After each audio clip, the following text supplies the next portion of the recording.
આજે હું શેર કરીશ તમારી સાથે મગના પુડલા બનાવવાની રેસીપી।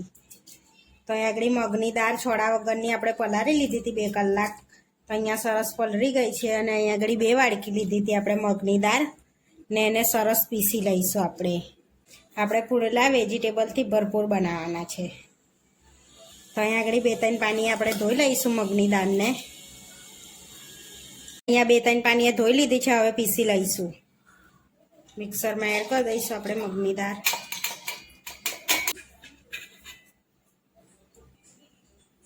એમાં આપણે થોડું પાણી એડ કરીને પીસી લઈશું અને એમાં મરચાં નાખીશું તીખા। હવે પીસી લઈશું। અહીંયા આપણે પીસી લીધું છે। હવે આપણું બેટર સરસ પીસાઈ ગયું છે। આ રીતનું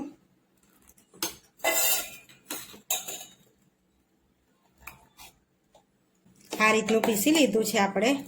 हवे आपणे बधा 10 मिनिट माटे एने रेस्ट आपीशुं। त्यां सुधी आपणे बधुं वेजिटेबल सातरी लईशुं। अहींया आपणे 1 परी तेल एड करीशुं। अहींया तेल गरम थई गयुं छे। हवे थोड़ी हींग एड करीशुं अने डુંગળી जीनी समारेली डુંગળી एड करीशुं आपणे। हवे एमां केप्सिकम एड करीशुं जीना समारेला અને કોબીજ એડ કરીશું સમારેલું ઝીણું। મિક્સ કરી લઈશું અને થોડું અચકચરું આપણે એને શેકી લેવાનું છે। અડધી ચમચી મરી પાવડર એડ કરીશું। સ્વાદ પ્રમાણે મીઠું એડ કરીશું। પટ્ટો બનાવવા ચાટ મસાલો એડ કરીશું। મિક્સ કરી લઈશું। હવે આપણે एक चमची वाटेली लसणनी चटनी एड करीशुं ने मिक्स करी लईशुं।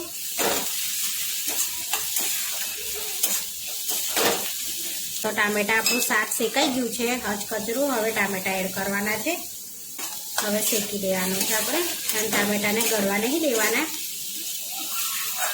हवे आपणे गैस बंध कर दईशुं अने शाकने थोडुं ठंडू थाय। ठंडो थई गयो छे वेजिटेबल बधुं।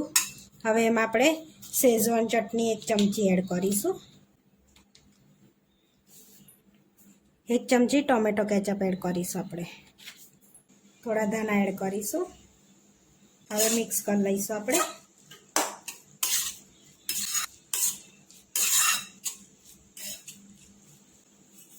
आपणुं वेजिटेबल रेडी छे। मीठुं एड करीशुं आपणे। स्वाद प्रमाणे मीठुं एड करीशुं। मिक्स कर लईशुं। आमां पाणीनी जरूर नथी हवे એટલે પાણી આપણે એડ નથી કરવાનું। સ્ટીક લઈ લીધી છે ગરમ થવા। હવે આપણે તેલ એડ કરીશું એના પર થોડું। આપણે બેટર પાથરી લઈશું।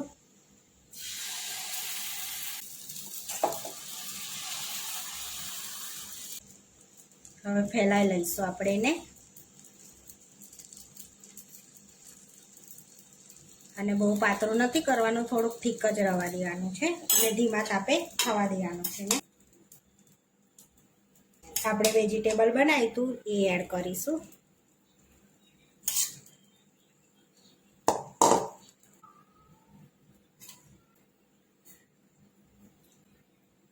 હવે ઉપરથી થોડા દાણા એડ કરીશું। હવે આપણે પનીર એડ કરીશું છીનેલું।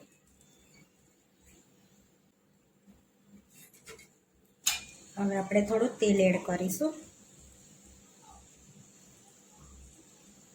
મસાલા વેફર એડ કરીશું।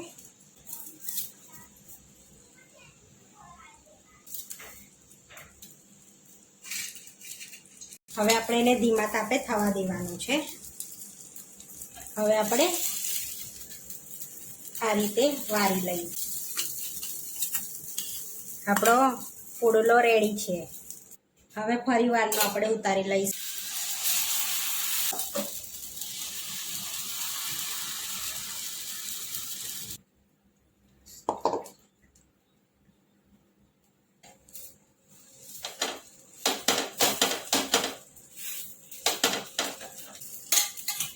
હવે પ્લેટમાં લઈ લઈશું આપણે। હવે આ રીતે આપણે બધા પુડલા ઉતારી લઈશું। આપણા પુડલા રેડી છે। હવે સર્વ કરી લઈશું આપણે। અહીંયા સર્વ કરવા માટે મેં કેચઅપથી આ રીતની ડિઝાઇન બનાવી છે। અહીંયા વચ્ચે આપણે કટ લગાડીશું આ રીતે.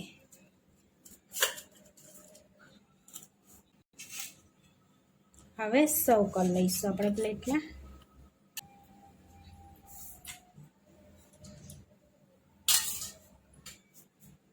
અહીંયા મસાલા વેફર જોડે આપણે ગાર્નિશ કરીએ છીએ. વેફર મસાલા પુડલા બનીને રેડી થઈ ગયા છે. આવા વિડીયો જોવા માટે મારી ચેનલને સબસ્ક્રાઈબ કરો, લાઈક કરો, શેર કરો અને તમે જરૂરથી ટ્રાય કરો. ફરી મળીશું નવા વિડીયોમાં.